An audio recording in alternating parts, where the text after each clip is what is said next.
What do you think is going to happen, Guillem? Because all the signs point to Kylian Mbappé moving on. It looks the most likely outcome is going to be his move to Real Madrid. However, Al Khalifi is doing everything he can yet again to try and keep him. He said he's got a gentleman's agreement with him. How much can we read into this? And what do you think the outcome realistically is going to be? He didn't explain very well, Al Khalifi, what that agreement was. It's not an agreement to stay. Is an agreement that if he goes, he will actually waive 80 million euros of loyalty bonus that he should get, Mbappé should get, if he stays at PSG. In fact, some of it has been waived already, and the club didn't have to pay him the first installment of that, which will go back to his pocket, to Mbappe's pocket, if he stays. Obviously, PSG are playing their game. Real Madrid are playing theirs. What we're hearing from the club is that by the 15th of January, unless Mbappé has decided and has told them that he's coming to Real Madrid, they won't accept anything else. They will just move for Haaland or somebody else. And do you believe them? Because I don't. I think Real Madrid are also playing their game. And so is Mbappé, who, after winning the Profesional in Paris, basically, he just said, I haven't decided. And you know what? It's the closest to the truth, I think, that we can understand. That he hasn't decided means that he hasn't signed anything with anybody. Not yet. Not PSG, not Real Madrid, not Liverpool. Why is Liverpool put into the equation? Because basically, if Mbappé was saying, it's Real Madrid I want to go to, well, negotiations would be easier. If he says, I love Liverpool, and he said that privately, well, then everything gets a little bit more complicated, and I guess the pockets get fuller. But what we're talking about is a situation that has not been resolved, and it will take a while. He did say, though, he didn't want all this to drag until the summer, that by May, he mentioned, it will all be sorted. We will see. I think everybody expects that to be the case because, yes, Real Madrid at some point will have to say, okay, it won't be you, it'll be maybe Haaland, maybe not next season, the season after. We will see. They will have to change their plans, basically. Guillem, so where does that leave Luis Enrique? Is he still trying to win the trust and the faith from Mbappe? Is he have to go into the season thinking, I don't know if I'm going to have Mbappe after this year, and I have to try and win as much as I can or try and convince Mbappe that this is the right place for him to win trophies?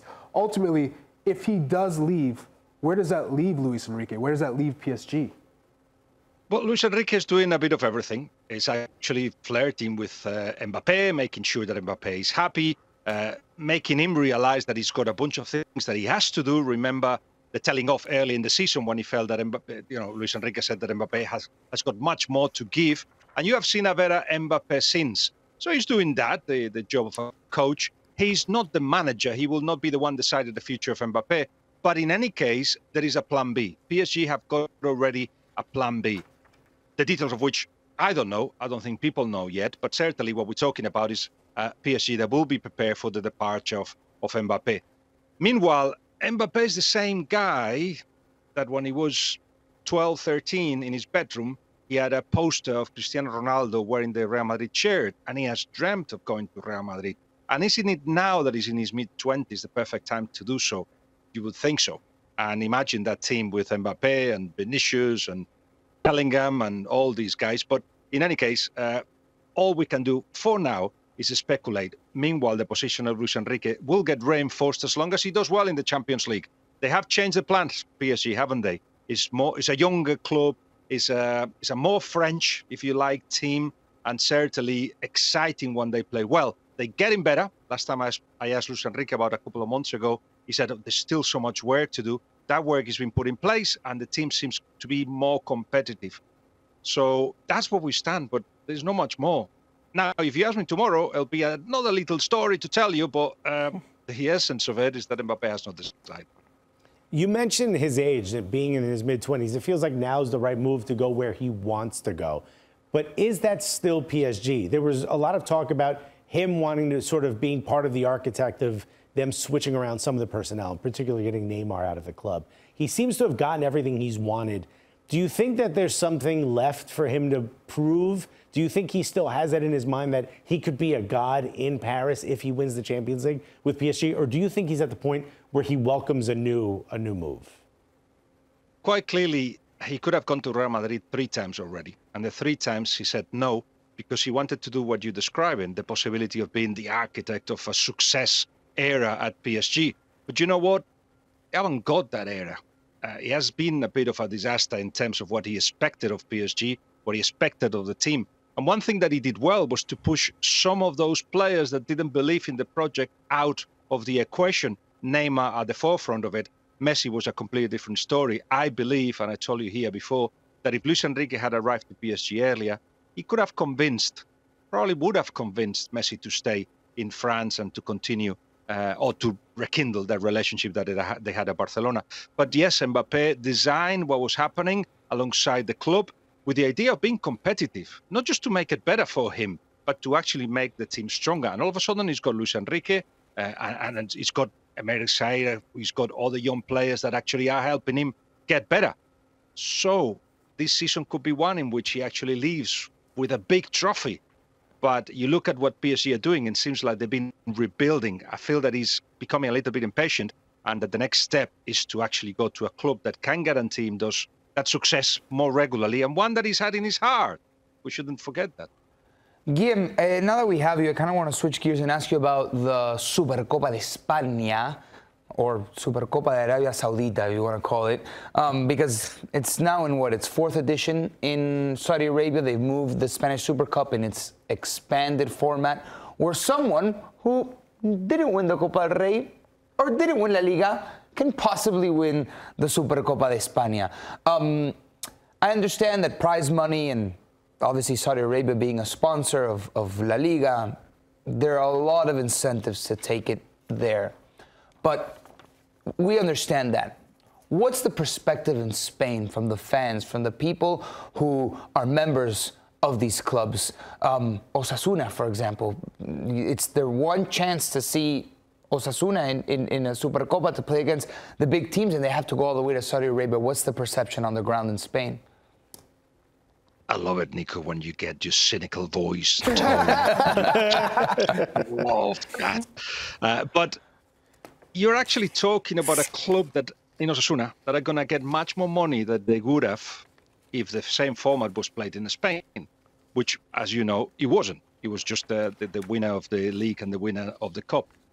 Now, Osasuna having been a finalist of the cup last season, with Real Madrid having won it and qualified through the league anyway, will mean that Osasuna now has got the opportunity to play Barcelona in the semi-finals. And the fans in Spain are not political. Perhaps that is a problem, because that means that they just, accept anything that comes their way. Everybody's happy because everybody gets more money. And having had some of the clubs that are not the top 3 protesting for the distribution of the money originally, they even got more than it was originally planned. So everybody's happy. Every now and again, there's a little bit of a story about Saudi Arabia and the situation there with human rights, etc. But it's not taken as seriously as it should be, really. So it just becomes 3 big games. And you forgot, amongst the benefits of having this type of Super Cup, one that's clear designed for another Clásico. That is the idea. And if it can be the final, even better. So, of course, Barcelona plays Osasuna tomorrow. Today is the Madrid derby. And it's a possibility that on Sunday, the final will be Barcelona-Real Madrid. So give us the expectations today of the Madrid derby.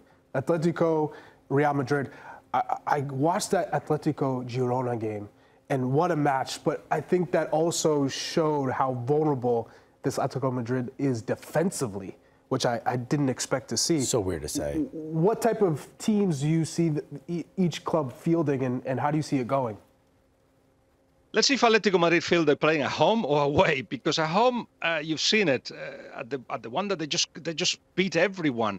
Away, it's been 13 games with 4 defeats and only 5 wins, so they struggle. In fact, the last 4 visits to other stadiums have been defeats, including that one of Girona. You're talking about a Real Madrid that they managed to sort everything out. Every problem they had this season has been sorted.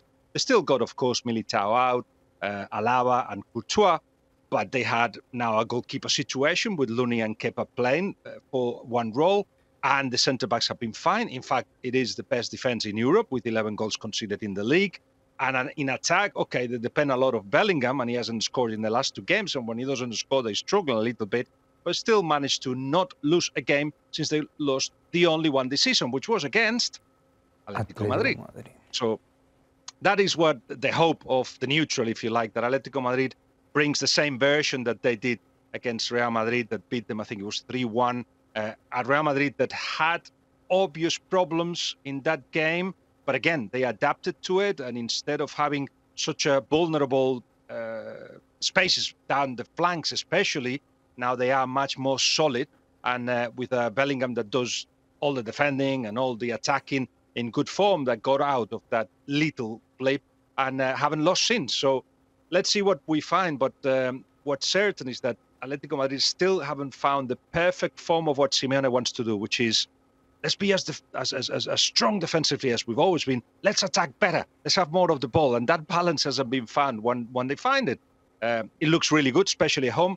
Away, as you say, they seem a little bit vulnerable. So Riyadh is away, really. Or is it at home? Yeah, I'm not sure either. It's weird, though, isn't it? Today, Atleti's attack probably been better than their defence. Let's see what happens in Riyadh. Guillem, good to see you. Thanks so much for joining us. See you soon. Loving the cardigan. Did you figure out, Nico, what jersey he had? No, Guillem, the one furthest to your right, we were thinking it's Espanyol, but there's dark slashes. It gives me Club Bruges vibes. Is it Bruges? Are you saying that while I was talking, you were talking amongst yourselves about something else? Guillem, you were talking? I didn't even know. Guillem, I've been a lot of interesting things. Desperately searching for the black. Bruges. Oh, I was right. Let's go. Phew. Thanks, Guillem, for solving the mystery for us.